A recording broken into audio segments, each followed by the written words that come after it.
Hey, so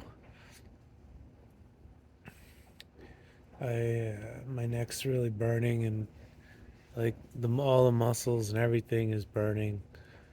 It's just I went to get blood yesterday because I was desperate for money because I can't afford treatment, and it was just so hard to hold my head up.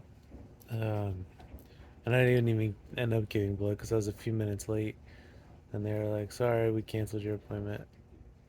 So all that for nothing. But yeah, God, like I just I I mean I got up this morning to like make coffee and I was able to do that, and then it was just like I I bent over to like take some garbage out and then like out of the bin, and it was just I couldn't my neck was just on fire already, and I could feel my neck muscles. They just feel really, like when your muscles feel sore, they just ache when you touch them. Very sore, stiff. And so I'm trying to get money so that I can go get. I found a regenerative therapy doctor that's a little cheaper up in Cleveland. So maybe he could do some posteriors on me and help me, and that will help me. And it would be like prolotherapy, but I just like been having issues C2 to C7, a lot of issues around C4, like around the sides. um, like, because when I like be laying down a lot and lift my head up to talk or lift my head up to look at something, I'm doing that throughout the day because I'm always laying down, and then that's like where the my neck is bending, and I guess, and so over time it's like damaged. It's a lot more damaged on the right side than the left. Um, so that's not. I've been trying to really not like if I need to lift my head up, I'll use my hand to lift it up like that. I still exercise, but like just like if I'm moving around, like I lift my head up so that I'm not straining that. And if I'm laying down at night, I'm really trying to not clench my jaw, not clench my neck because I get so stressed. I just tighten up, and I think like I'm laying down, and then I'm like, am I clenching? And I try to relax, and it's like my jaw completely relaxes, and it's like, and I've been clenching for like half an hour. That's straining the ligaments and tendons and the muscles, and it's like, it's really bad. So I really try and relax, but it's hard. I think part of it is that there's pain.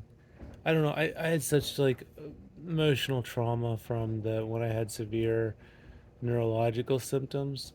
So I couldn't move unless I was clenched, because otherwise I would have hot flashes and pains throughout my body and stuff like that.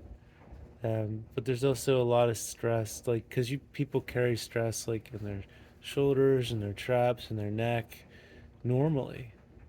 Um, and I have so much stress because I can't afford anything. I'm wondering like, how am I gonna pay for food? How am I gonna because I can't even go to like a food pantry if I run out of food card money. I can't like go on the computer to shop for food to have it delivered is difficult. Just sitting at the computer for a few minutes is it hurts my neck. Like it's hard for, like because I automatically clench up when I'm looking at the computer or looking at a screen, and I don't know why. It just happens. I think part of it is that I've had so many negative experiences looking at screens and computers that it's very traumatic for me to use a screen. So if I use a screen, I have to make sure that I only use it for a few minutes and I have a good experience with it. So I don't have bad experiences with it. So I'm not on my phone browsing for like a half an hour. I'm not surfing the web or playing video games on my computer. Um, I'm not doing anything like hanging out on Facebook for a while. I do what I gotta do, and then I'm done. And there was no pain. I can get hurt. And if I keep having good experiences, maybe I can naturally just relax. Because I'll be sitting in the computer chair because I got a new computer chair with neck support, um, and it's fine. So, um, and I'll be sitting on that chair,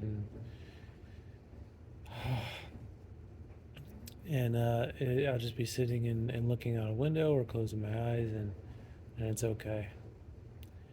But I'll be trying to use the computer. As soon as I look at the screen, my neck tightens up. You know, so it's not. It's I don't know if it's physiological or psychological or both, um, but it happens. So I also took the back of my chair off. It's just so hard to talk in this position. I can't enunciate unless I lift my neck up. So I get up. Oh,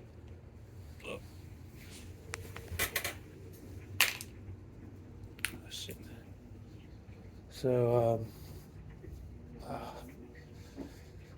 oh, jeez. So, I got this chair here. I took the back off and I drilled it out here and then put in some spacers because this thing here, like the headrest here, is too far forward. So like I don't know why so many chairs are like poorly designed, because like now I can sit upright, and if I want I can lean back against the thing and it supports my head.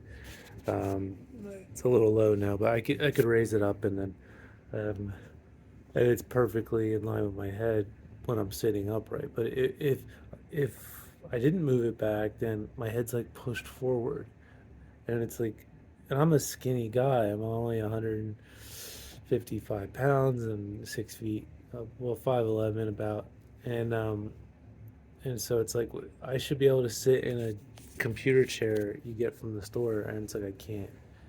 like, and I bought a chair in 2010 that had a this thing here would move backward and forward. Like you could just push it back or move forward. So it had depth adjustment, and like chairs don't have that, which is insane because people's heads sit differently depending on your body weight and type.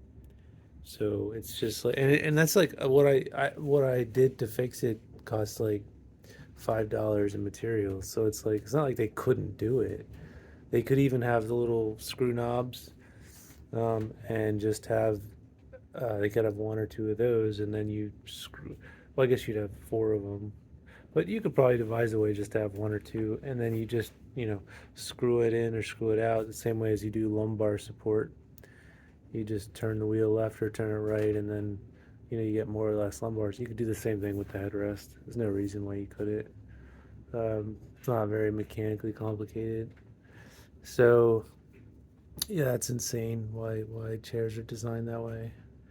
Um, but yeah, so I'm just gonna take it easy today, and um, I don't know. I'm thinking getting some cardboard and going begging for money, just because I'm like, people are just ignoring me, and I'm like, if I'm gonna die, if I'm dying, I'm like, all right, well, you're gonna look at me, like, you know, every time you drive by, you're gonna see me, because it's just like the medical system doesn't care, you know. Um, Nobody wants to do anything. And doctors will be like, oh, like, it's the insurance agencies. Insurance agents will be, oh, it's the doctors. And doctors will be like, oh, it's the FDA. And FDA will be like, oh, it's the researchers. And researchers will be like, the researchers there, it's the FDA, owned by the pharmaceutical companies. And the pharmaceutical companies are like, hey, we're just trying to, get stuff out there that helps people. We're not trying to, hinder anything. And it's just like, yeah, nobody's ever taking any responsibility and being like, maybe I should try to tell people to get regenerative medicine working. Everyone's just like, well, it's not my responsibility. So it's like, um, oh, this is nice. I can lean my head back. So they just say it's not my responsibility, and Uh, so the doctors don't try to talk to the government, and they don't try to talk to insurance agencies, and they don't try to talk to the FDA. The pharmaceutical companies definitely don't want regenerative medicine to take off because then, well, there goes all their money. Um, Companies that make, surgical tools and, knee replacements, if stem cells are approved, in a couple of years, they lose half their profits. So it's like, and all these people have paid for the FDA to say like, stem cells and prolo is experimental. Like it's in the experimental stage. It's had 20 years of like 99% it helps people medicine, right? And when it doesn't help, it doesn't make you worse. Like it's so rare for it to make anyone. So it's um like if you inject blood into your ligaments and it doesn't make the ligaments better, it's not gonna like hurt. It's your own blood. It doesn't hurt you. If your own blood hurts you, you got bigger problems. So um and so they don't want that. But it's also it's not so much that like I mean I don't think pharmaceutical companies are like going out there and paying millions of dollars to keep it under wraps, but I think it's more just like nobody's giving the FDA millions of dollars and saying like, look here, come on, let's get this through. Let's get stem cells through. Um, so I think, and doctors need to do that. God, it's hard to talk. It's like I can't even talk without my neck hurting. I spend most of the day not talking because it makes my neck worse. But I feel like I gotta try to record what's going on with me because other people are gonna like be experiencing this and not know what the hell's going on. So, anyways, that's what's going on with me.